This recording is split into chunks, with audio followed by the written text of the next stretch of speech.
Hello everyone, this is Pratik. How are you all? I hope you are doing great. पिछले एक video में हमने देखा था कि कैसे मार्क्स अलॉटेड हुए हैं आपके चैप्टर से, और उसमें हमने ये भी बात समझी थी कि हमने किस हायरार्की में हमने ये डिस्कस करना है। तो आइए आज हम लोग डिस्कस करते हैं नॉन प्रॉफिट ऑर्गेनाइजेशन के बारे में। Non profit organisation, non profit organisation, ठीक है। इसको कंपनीज एक्ट के अंदर अगर आपको रजिस्ट्रेशन देखना है तो सेक्शन 8 के अंदर ये कंपनी जो है वो रजिस्टर्ड होती है, ठीक है। अच्छा, अकाउंट से कुछ उसका लेना देना है? आंसर इज नो, अकाउंट से उसको भी लेना देना है नहीं फिलहाल तो, ठीक है। चलो ध्यान से समझते हैं हम सारी चीज़ों को। पहले एनपीयू होता क्या है, पहले 2 मिनट में ये समझ लेते हैं। देखो कैसा होता है ना कि अपने कॉमर्स वर्ल्ड के अंदर, इंडस्ट्री के अंदर हर एक बिजनेसमैन एक प्रॉफिट इंटेंशन से चलता है कि उसको पैसा कमाना है। तो हर एक ऑर्गेनाइजेशन जो बनती है उसका मेन इंटेंशन होता है प्रॉफिट अर्निंग। लेकिन ऐसे कुछ ऑर्गेनाइजेशंस होते हैं जिनका मेन टारगेट प्रॉफिट अर्न करना नहीं होता, उनका मेन टारगेट होता है उनके मेंबर्स को या समाज को कुछ सर्विस प्रोवाइड करना। तो ऐसे ऑर्गेनाइजेशन समाज में जो काम करते हैं जिनका मेन इंटेंशन प्रॉफिट कमाना नहीं होता, उनको हम लोग नॉन प्रॉफिट ऑर्गेनाइजेशन कहते हैं, ठीक है। अच्छा, सेकेंड क्वेश्चन ये आता है कि नॉन प्रॉफिट ऑर्गेनाइजेशन का अकाउंटिंग क्यों इंपॉर्टेंट है। ध्यान देना, नॉन प्रॉफिट ऑर्गेनाइजेशन जो होते हैं ना, इनके पास पैसे आते हैं। पैसे किस मोड से आते हैं? डोनेशंस आता है इनके पास। कुछ लोग जो चाहते कि मैं लाइफ में इतना सब कमा रहा हूँ तो मेरा कुछ जो पैसा है वो कुछ लोगों के हेल्प में आ जाए, ठीक है। तो लोग इनको डोनेशन करते हैं, लोग इनका सब्सक्रिप्शन लेते हैं। तो बहुत सारे प्रकार की इनके पास इनकम आती है। बेसिकली पब्लिक की इनकम आती है। किसकी इनकम आती है? पब्लिक की। तो सरकार ऐसा चाहती है, गवर्नमेंट ऐसा चाहती है कि इनके ऊपर कुछ हम लोग वॉच रखें ताकि ये लोग पैसे का इधर उधर ना करें। इसके लिए एनपीओ की अकाउंटिंग होती है ताकि जो डोनर्स हैं, जो सरकार है, उनको ये समझ सके, वो ये समझ सके कि कहाँ से पैसा आ रहा है और पैसे का यूटिलाइजेशन किस तरीके से हो रहा है। तो मेन इंटेंशन अकाउंटिंग का यही है, ठीक है। चलो, एनपीओ के अंदर कितने अकाउंट्स बनते हैं? सबसे पहला बनता है रिसिट एंड पेमेंट अकाउंट, ठीक है। सेकेंड बनता है इनकम एंड एक्सपेंडिचर अकाउंट, ठीक है। और तीसरा बनता है आपका बैलेंस शीट। डन।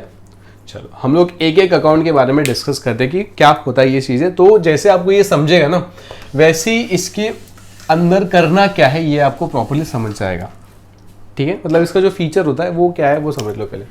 चलो सबसे पहला बात करते हैं अपन रिसिट एंड पेमेंट अकाउंट की। किसकी बात करें अपन? रिसिट एंड पेमेंट अकाउंट की, ठीक है। अच्छा, मैं यहां पे बना देता हूं।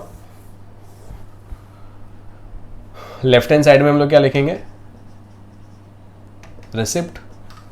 राइट हैंड साइड में हम लोग क्या लिखेंगे? पेमेंट। बच्चों ध्यान दो, ये जो अकाउंट आपको दिख रहा है ना, इट इज सेम लाइक आपका कैश अकाउंट होता है। ये बराबर है, ये रिवीजन चल रहा है, आपको ये सब आता है, रिवाइज कर रहा हूँ खाली। कैश अकाउंट होता है। मान ली कैश अकाउंट का क्या मेन पर्पस होता है? पैसा आया, डेबिट में लिखो, ये 2 साइड है ना, डेबिट क्रेडिट। जैसे ही किसी ने कैश दिया, मान लो मैंने बिजनेस में सेल्स किया, ये मेरा कैश अकाउंट है, तो मैं एंट्री क्या मारता हूं? Cash account debit to sales. ये सुन लो, तो कैश अकाउंट डेबिट साइड में। तो बेसिकली मोटा मोटी अगर बात करूं तो पैसा आया तो डेबिट, पैसा गया तो क्रेडिट, पैसा आया तो डेबिट, पैसा गया तो क्रेडिट। तो सेम नेचर ये आपके रिसीट एंड पेमेंट अकाउंट का भी है। एनपीओ के पास किसी भी प्रकार से पैसे आ गए ना, एनपीओ के पास किसी भी प्रकार से पैसे आ गए ना, तो वो left hand side, that is receipt side पे रिकॉर्ड होंगे। एंड एनपीओ के पास किसी प्रकार से पेमेंट गया ना, तो ये क्रेडिट साइड में रिकॉर्ड होगा, दैट इज पेमेंट साइड, ठीक है। अच्छा, क्वेश्चन ये आता है कि भाई इसके अंदर कौन से नेचर के ट्रांजैक्शंस रिकॉर्ड होते हैं? मैंने क्या बताया आपको, अगर मनी फ्लो होता है, कौन सा फ्लो? इनफ्लो, तो यहां पे आएगा। मनी अगर फ्लो होता है, कौन सा फ्लो? आउटफ्लो, तो यहां पर आएगा। हम जनरली अकाउंट्स के अंदर ट्रांजैक्शन 2 प्रकार से डिस्क्राइब करते हैं। एक होता है रेवेन्यू नेचर, एक होता है कैपिटल नेचर, एक होता है रेवेन्यू नेचर, एक होता है कैपिटल नेचर। यहां पर भी सेम, पेमेंट साइड में revenue nature and capital nature. बात समझे सर? तो यहां पे ये रिसीट एंड पेमेंट अकाउंट जो है, इसमें कौन सी चीजें रिकॉर्ड होंगी? मैंने फिर से वही बता रहा हूं, वही फोकस कर रहा हूं कि पैसा आया तो डेबिट, पैसा गया तो क्रेडिट, भले वो रेवेन्यू नेचर का हो, भले वो कैपिटल नेचर का हो, भले वो कौन सी भी साल का हो, हमें फर्क नहीं पड़ता। अगर हमें इस साल मिला है तो मैं डेबिट में रिकॉर्ड करूंगा, अगर मुझे पैसा इस साल गया है, भले किसी भी नेचर का हो, कौन सी भी साल का पेमेंट हो, मैं पेमेंट साइड में रिकॉर्ड करूंगा। तो रिसीट एंड पेमेंट अकाउंट से मिलता क्या है भाई? रिसीट एंड पेमेंट अकाउंट जो स्टार्ट होता है वो ओपनिंग बैलेंस से होता है टू बैलेंस ब्रॉट डाउन। किसका बैलेंस होगा? But obvious, receipt and payment ये बेसिकली मैंने बोला कैश अकाउंट है, तो कैश का ओपनिंग बैलेंस होगा। एंड इससे क्या मिलेगा? बाय बैलेंस कैरिड डाउन, ये भी आपको कैश का क्लोजिंग बैलेंस मिलेगा। तो रिसीट एंड पेमेंट अकाउंट ये आपके क्वेश्चन का पार्ट होता है, ठीक है। आपको क्वेश्चन में रिसीट एंड पेमेंट अकाउंट दिया होगा एंड नीचे कुछ एडिशनल इंफॉर्मेशन दी होगी जिसको आपको एडजस्ट करना है। बात समझा? तो यहाँ पे रिसीट एंड पेमेंट अकाउंट का मतलब क्या है? मतलब क्वेश्चन समझने की कोशिश कर रहे हैं। रिसीट एंड पेमेंट अकाउंट के डेबिट साइड में सब पैसा जो जो आया हुआ है वो दिया है, actual received, and credit side में जो जो पैसा गया है वो दिया हुआ है, ठीक है। ओके, अभी बात करता हूं मैं इनकम एंड एक्सपेंडिचर के बारे में।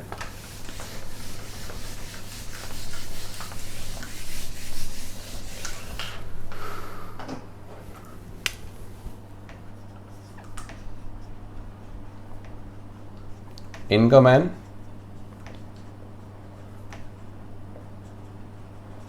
एक्सपेंडिचर, पक्का? ओके, चलो इनकम एंड एक्सपेंडिचर अकाउंट में बता देता हूं यहां पर। इनकम एंड एक्सपेंडिचर अकाउंट, आपको फुल फॉर्म लिखना है एग्जाम में, याद रखना, शॉर्ट फॉर्म वहां पे नहीं चलेगा। आपको पता है income and expenditure account is nothing but आपका प्रॉफिट एंड लॉस अकाउंट। आपने प्रॉफिट एंड लॉस किया देगा, 11th में भी किया है आपने, 12th स्टैंडर्ड के फर्स्ट चैप्टर में भी आपने किया हुआ है, तो ठीक है। तो यही चीज है, प्रॉफिट एंड लॉस अकाउंट है। तो प्रॉफिट एंड लॉस के डेबिट साइड में क्या चीजें रिकॉर्ड होती है? एक्सपेंसेस, बराबर है। क्रेडिट साइड में क्या चीजें रिकॉर्ड होती है मालिक? इनकम, ठीक है। अच्छा, कौन से नेचर का एक्सपेंसेस यहां पर रिकॉर्ड होगा? जैसे आपने पीएनएल में किया था वैसे ही यहां पर भी करना है, ठीक है। हम लोग यहां पे रेवेन्यू नेचर का एक्सपेंसेस रिकॉर्ड करेंगे एंड हम लोग यहां पे रेवेन्यू नेचर का इनकम रिकॉर्ड करेंगे। यहाँ पे कैपिटल नेचर का एक्सपेंस एंड कैपिटल नेचर का इनकम रिकॉर्ड होगा क्या? नहीं सर, आप कब से ना बात कर रहे हो, रेवेन्यू है एंड कैपिटल है, क्या है ये? मतलब सिंपल एग्जांपल बताता हूं, मैंने अगर कोई एसेट खरीदा तो वो कैपिटल नेचर का हो गया, बिकॉज वो वन टाइम होता है। तो जो चीजें रिकरिंग बेसिस पे नहीं होती, जो चीजें वन टाइम होती है, उसको क्या कहते हैं? Capital nature. एंड जो चीजें बार बार होती रहती है उसको रेवेन्यू नेचर कहते हैं। तो ऐसा कोई खर्चा जो आपका बार बार हो रहा है, जैसे सैलरी हो गया, वेजेस हो गया, आपका इलेक्ट्रिसिटी का बिल हो गया, तो वो रेवेन्यू नेचर के ट्रांजैक्शन है, उनके एक्सपेंसेस है, तो वो रिकॉर्ड होंगे। मैंने कोई एसेट खरीदा तो यहाँ पे रिकॉर्ड नहीं होगा। आप पीएनएल में कभी रिकॉर्ड करते थे क्या? कोई बिल्डिंग परचेज किया, कोई मशीनरी परचेज किया, आप कभी रिकॉर्ड करते थे क्या? नहीं। पीएनएल में क्या रिकॉर्ड करते थे? Depreciation on those asset. बात समझा? तो यहां पर भी सेम है, पीएनएल में इनकम एंड एक्सपेंडिचर अकाउंट में आप क्या रिकॉर्ड करोगे? रेवेन्यू। यहां पर रेवेन्यू नेचर का ट्रांजैक्शन, भले वो एक्सपेंस हो, भले वो इनकम हो, पक्का? ओके। बाकी इससे क्या मिलेगा? अगर मेरा ये रेवेन्यू नेचर का ट्रांजैक्शन रिकॉर्ड होगा, एक्सपेंसेस एंड इनकम। अगर मेरा एक्सपेंसेस ज्यादा हो गया इनकम से, एक्सपेंसेस साइड हैवी हो गया, इनकम कम हो गया, तो यहां पर बैलेंसिंग फिगर आएगा क्रेडिट साइड पे। अरे समझ रहे कि नहीं? फॉर एग्जांपल 10,000 मेरा टोटल खर्चा हो गया और मेरी टोटल इनकम जो है 8,000 है, तो बैलेंसिंग फिगर यहां पर आ रहा है 2,000। ये क्या हो जाएगा? ये लॉस है, लेकिन एनपीओ के अंदर इसको क्या बोलते हैं? डेफिसिट। क्या बोलेंगे इसको? डेफिसिट। अगर उल्टा हो गया, फॉर एग्जाम्पल मेरा 18,000 रुपया रेवेन्यू है और मेरा 10,000 खर्चा है, 18,000 रेवेन्यू है, इनकम है, और 10,000 खर्चा है, तो मेरा यहाँ पे 8,000 बैलेंसिंग फिगर आएगा। ये प्रॉफिट हो गया, तो इसको यहाँ बोलेंगे सरप्लस। क्या बोलेंगे इसको? सरप्लस। और हम ब्रैकेट में लिखेंगे भी एक्सेस। क्या लिखेंगे? Excess of income over expenditure या एक्सपेंसेस, समझा। एक्सेस यहाँ पे क्या लिखेंगे, excess of expenditure over income, ये बात समझा। पीएनएल अपना इनकम एंड एक्सपेंडिचर क्या बनता है, उसमें रेवेन्यू ट्रेजर के ट्रांजैक्शन रिकॉर्ड होते हैं। हाँ, दूसरी बात, बहुत इंपॉर्टेंट बात बतानी रहेगी मेरी, इस इनकम एंड एक्सपेंडिचर अकाउंट में वही खर्चे एंड वही इनकम रिकॉर्ड होगी जो इस साल से बिलोंग करती है। ध्यान से सुनना, मैं income and expenditure for example 2022-2023 financial year के लिए बना रहा हूं, और मुझे एग्जाम में आपके बुक में आपको क्वेश्चन ऐसा दिया है, 2021-22 का डेटा दिया हुआ है, 2022-23 का डेटा दिया हुआ है, 2023-24 का डेटा दिया हुआ है, तो मैं इसके अंदर कौन से साल का डेटा रिकॉर्ड करूंगा। जैसे मैंने आपको बताया था कि आपका जो कैश, अपना जो रिसीट एंड पेमेंट अकाउंट था, उसमें आप किसी भी नेचर के ट्रांजैक्शन रिकॉर्ड करोगे, कौन सी भी साल के रिकॉर्ड करोगे, बट मैटर क्या करता है वहां पर कि actual cash inflow and actual cash outflow होना चाहिए, बराबर। लेकिन यहां पर वैसा जरूरी नहीं है, यहां पर उसी साल का खर्चा रिकॉर्ड होगा, उसी साल की इनकम रिकॉर्ड होगी जिस साल का आपने ये इनकम एंड एक्सपेंडिचर स्टेटमेंट बनाया है, अमीन अकाउंट बनाया है, समझा। तो यहाँ पे 22-23 का है, तो 22-23 का ही रिकॉर्ड होगा। बोलो यस और नो, अरे बोलो यस, ओके, ठीक है। ये बहुत इंपॉर्टेंट है, जब मैं एडजस्टमेंट करवाऊंगा ना, तो यही चीज बार बार आपको रिपीट करवाऊंगा, ठीक है। ये इनकम एंड एक्सपेंडिचर हो गया। अगर सरप्लस आया तो इसको बैलेंस शीट में जाके ऐड कर लेंगे, और अगर डेफिसिट आया तो बैलेंस शीट में जाके इसको माइनस कर देंगे। तो बैलेंस शीट में क्या होता है बता दो, मैं फिर से बोल रहा हूं मालिक, आपको ये समझना बहुत इंपॉर्टेंट है कि ये तीनों जो अकाउंट है इसका मेन मकसद है क्या। तो यहां से आपको कैश बैलेंस मिलता है, यहाँ पे सरप्लस या डेफिसिट मिलता है, और तीसरा बात है वो है बैलेंस शीट। तो बैलेंस शीट कैसे होता है, बचपन से बनाई है यहाँ पे, बचपन से। अच्छा, मैंने इनकम एंड एक्सपेंडिचर और एक बात बताना रह गया, आप हेडिंग लिखते हो तो इनकम एंड एक्सपेंडिचर लिखते हो। कुछ बच्चे बहुत महान है, पता उनको डाउट क्या आता है एग्जाम के अंदर, उनको डाउट एग्जाम के अंदर यह आता है कि भाई डेबिट में इनकम लिखूं या एक्सपेंडिचर लिखूं। बात नहीं समझे, नाम क्या है, income and expenditure account for the year ended, बरोबर है। फिर left hand side right hand side है, तो नाम तो क्या है, यहाँ पे रिसीट एंड पेमेंट में कैसा था, रिसीट एंड पेमेंट, तो लेफ्ट में रिसीट राइट में पेमेंट। तो वैसे ही बच्चे इनकम एक्सपेंडिचर का भी करके आ जाते हैं। उन महान व्यक्तियों को, उन महान आत्माओं को मैं बताना चाहूंगा भाई वैसा नहीं है। आपको पता है नॉमिनल अकाउंट का rule, debit all expenses and losses, credit all income and profit, तो उसी को फॉलो करना है मालिक है हम लोग यहाँ पे, बात समझ रहे। तो लेफ्ट हैंड साइड आपका होगा एक्सपेंसेस, राइट हैंड साइड होगा आपका इनकम, ये मत भूलना, समझेगा वीडियो। चलो आगे, बैलेंस शीट की अगर बात करूं तो लेफ्ट साइड में आएगा लाइबिलिटीज, राइट साइड में आएगा आपका एसेट्स, ठीक है। तो यहां पे लिखेंगे balance sheet as on 31st of March, जो भी साल रहेगा वो लिखेंगे, ठीक है।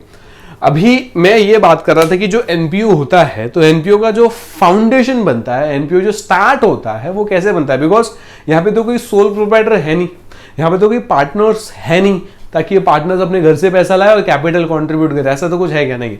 तो ये जो एनपीओ होता है ये स्टार्ट किस पैसों पे होता है, तो बता दूं आपको, जब एनपीओ लॉन्च होता है मार्केट के अंदर, जब आता है ना, तब पब्लिक इसको डोनेशंस देती है, लीगेसीज देती है, सब्सक्रिप्शन देती हैं, तो बहुत सारी मात्रा से जो पैसा आता है ना, उससे इसका डोनेशन बनता है। इसके लिए हम लोग यहाँ पे क्या लिखते हैं, कैपिटल फंड लिखते हैं। क्या लिखते हैं, कैपिटल फंड लिखते हैं, बात समझा। बाकी other liabilities and other assets are common, वो तो मतलब वही फर्स्ट चैप्टर में जो पढ़ा ना वही कॉन्सेप्ट, बाकी कुछ है नहीं। बट यहाँ पे ये चीज मुझे बतानी थी कैपिटल फंड कैसे बनता है, बिकॉज एक क्वेश्चन है आपके बुक में जहाँ पे बोला हुआ है कि ये जो एनपीओ है ये फर्स्ट स्टार्ट हुआ है, मतलब this is the first year, तो वहां पे क्वेश्चन में आपको कैपिटल फंड दिया हुआ नहीं है, तो आपको समझना है कि जो पैसा आया है ना उसी से आपका कैपिटल फंड बनने वाला है, बात समझा। इसके लिए कैपिटल फंड समझना बहुत इंपॉर्टेंट है। आगे चले, तो यहाँ पे मैंने आपको क्या बता दिया भाई, what is receipt and payment account, what is PNL, I mean आपका income and expenditure account, and what is your balance sheet in NPO, बात समझा पक्का।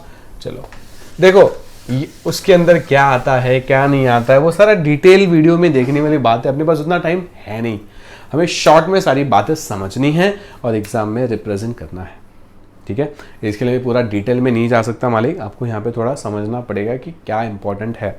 ठीक है, चलो आइए बात करते हैं अपन सबसे इंपॉर्टेंट, सबसे बढ़िया चीज़ के बारे में, जिसको हम लोग बोलते हैं एडजस्टमेंट। क्या बोलते हैं मालिक?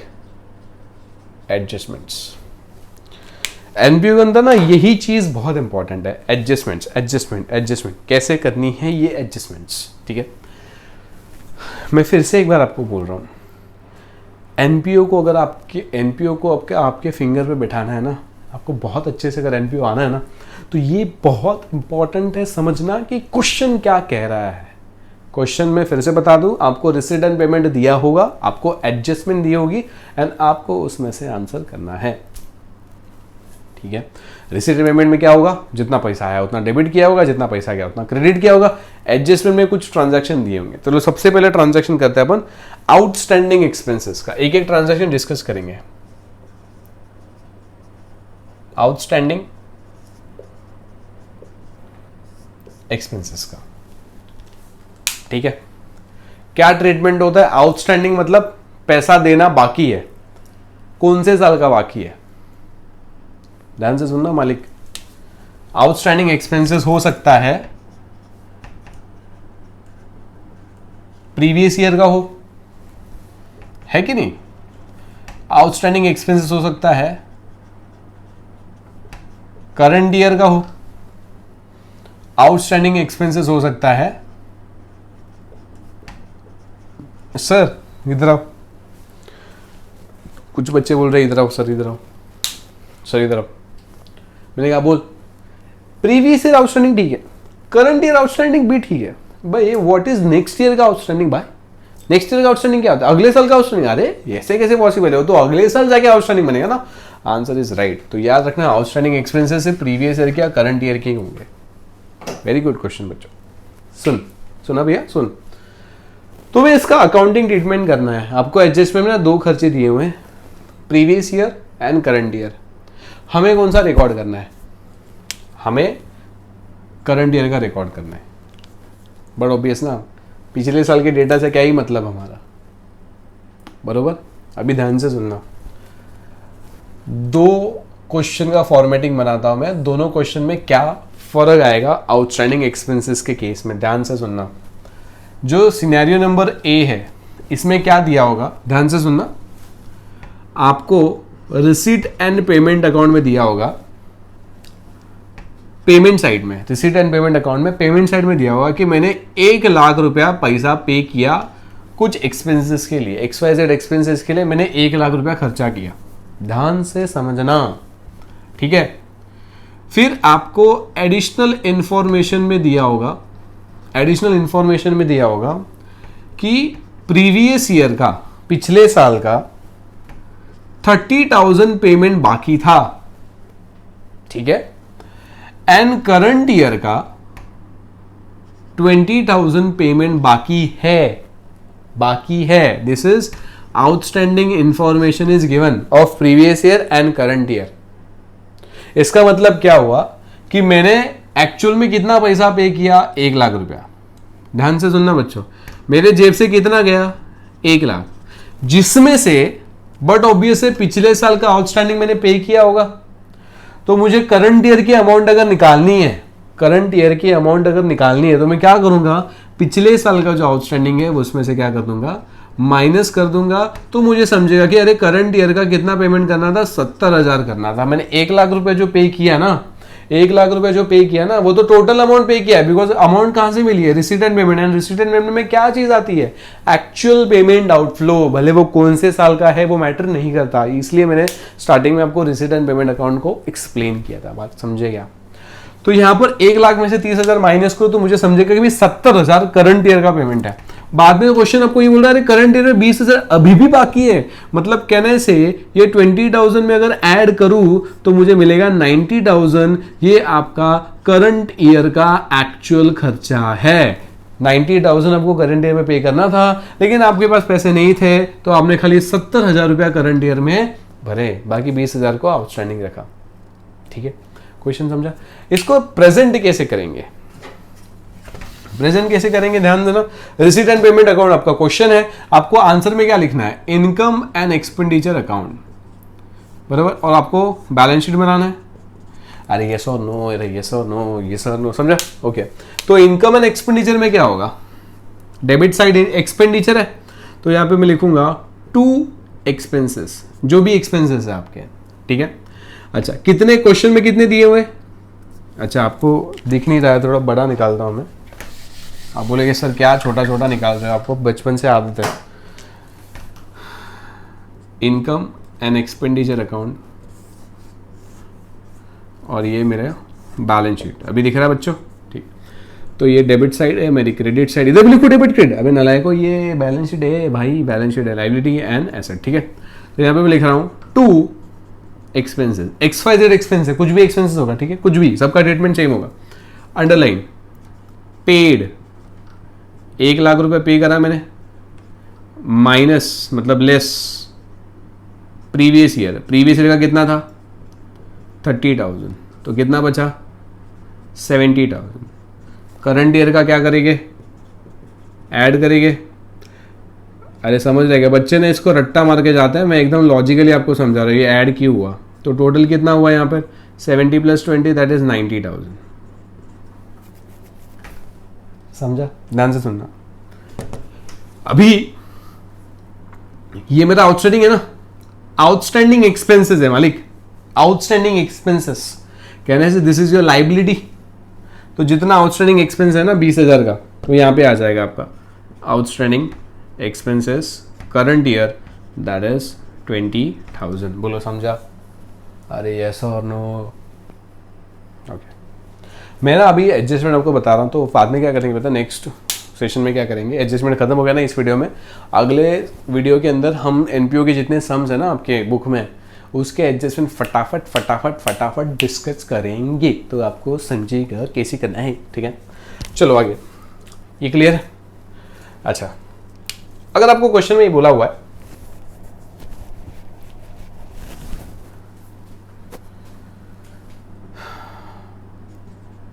रिसीट एंड पेमेंट, बोला हुआ है आपका 1 लाख, ठीक। एडिशनल इंफॉर्मेशन आपको दी है, प्रीवियस ईयर 30,000, ठीक है। चलो अलग वे से इसको प्रेजेंट करता हूं,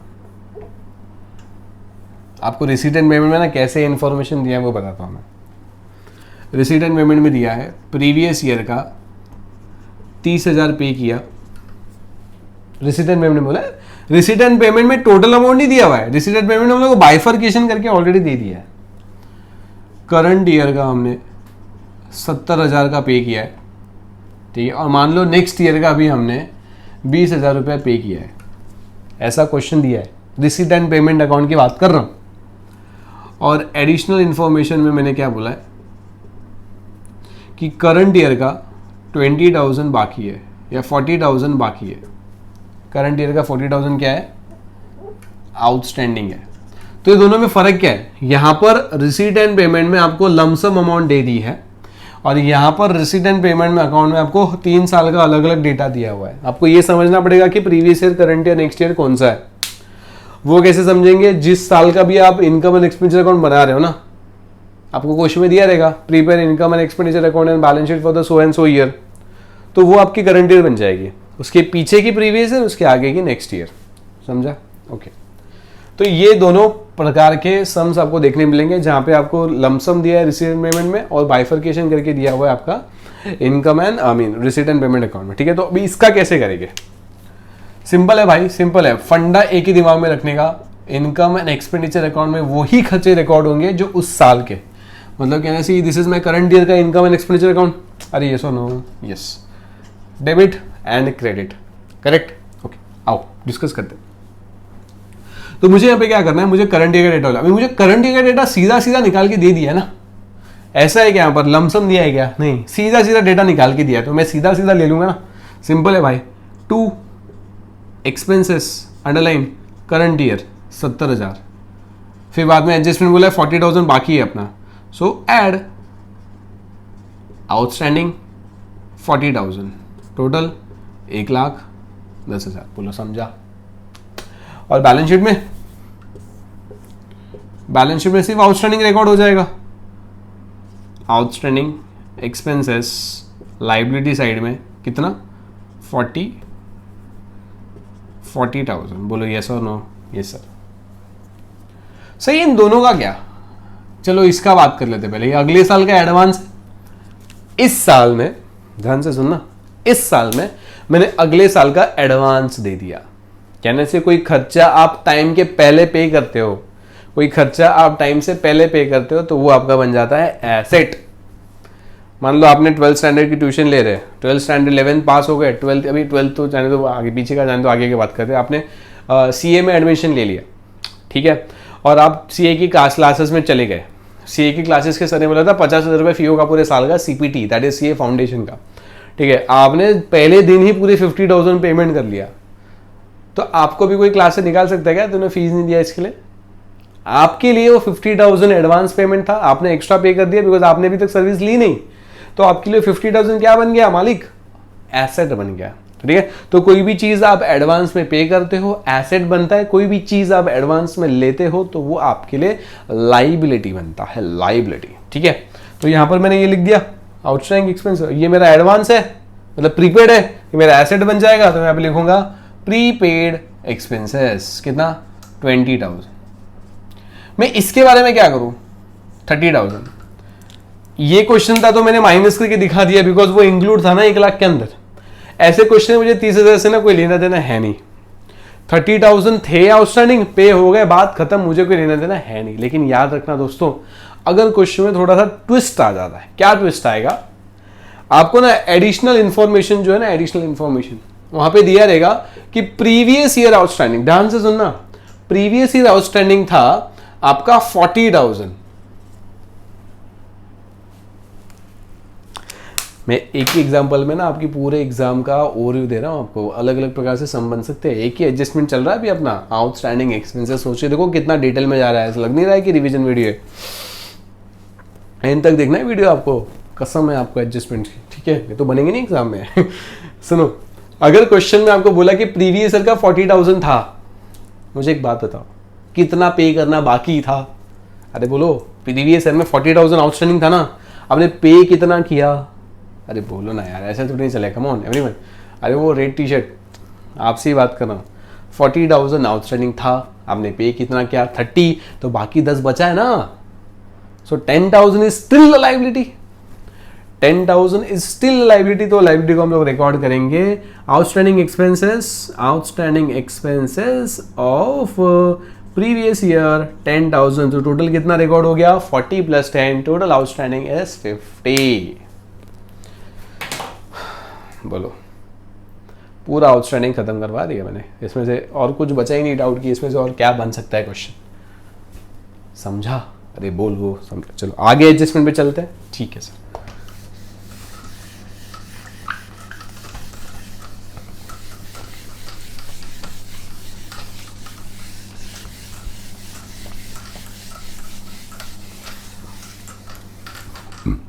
अच्छा लग रहा है तो पता ना आपको क्या करना है?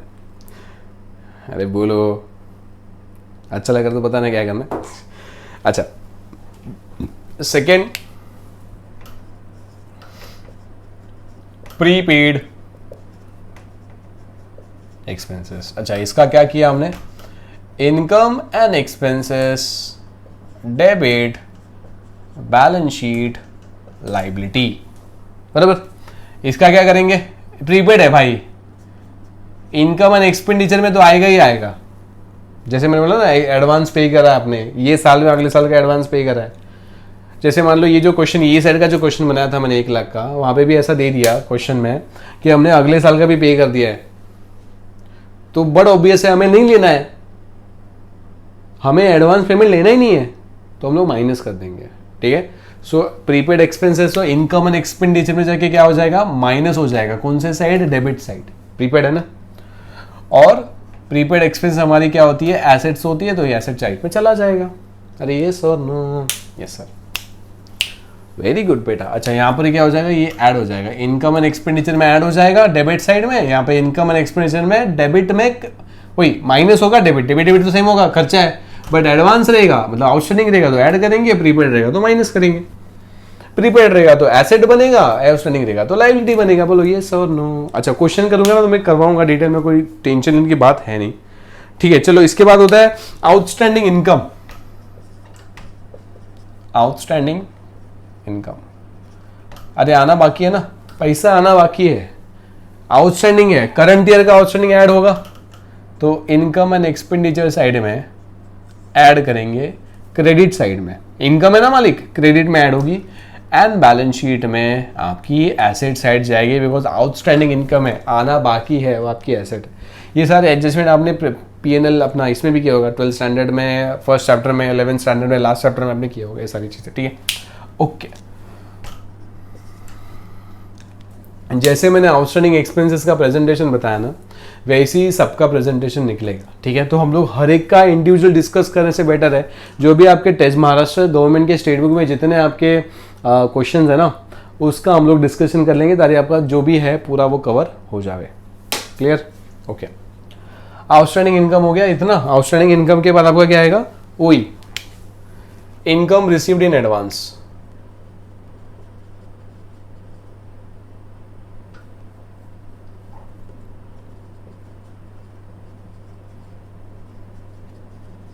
इनकम रिसीव्ड इन एडवांस क्या करेंगे, एडवांस में आया तो अब ये साल का है क्या, अबे अगले साल का आया तो माइनस करेंगे। सो इनकम एंड एक्सपेंडिचर में माइनस करेंगे credit side, same credit side में जाएगा बिकॉज इनकम है, एंड बैलेंस शीट के लाइबिलिटी साइड में जाएगा बिकॉज अगर आपने एडवांस में किसी से पैसा ले लिया तो आपका कर्तव्य बनता है अभी आप उसके लिए क्या करोगे, काम करोगे। तो आउटस्टैंडिंग है, लाइबिलिटी है, तो इसके लिए आपको काम करना पड़ेगा, तो अपनी क्या बन जाएगी, लाइबिलिटी बन जाएगी। ओके ठीक है चलो, अभी बात करते हैं सब्सक्रिप्शन की।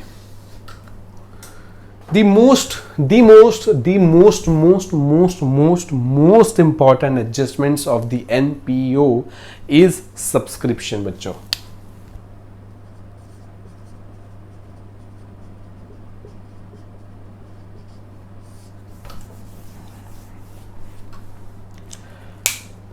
ठीक है चलो एक काम करता हूं, सब्सक्रिप्शन और रॉ मटेरियल कंजम्पशन इस पे जो स्पेसिफिक वीडियो है ना वो इसके बाद लगा देता हूँ मैं, ताकि आपको अभी तक जो किया है ना वो आपको एटलीस्ट समझ आए। ठीक है, तो अभी हमने बेसिक किया और एक एडजस्टमेंट, 2-3 एडजस्टमेंट हमने देखी ओवरव्यू। अभी सब्सक्रिप्शन का जो पॉइंट है ना बहुत इंपॉर्टेंट है, डिटेल्ड है, तो हम लोग वो नेक्स्ट वीडियो में बात करते हैं। ठीक है, तब तक के लिए तब तक के लिए बाय बाय, मिलते हैं नेक्स्ट वीडियो में।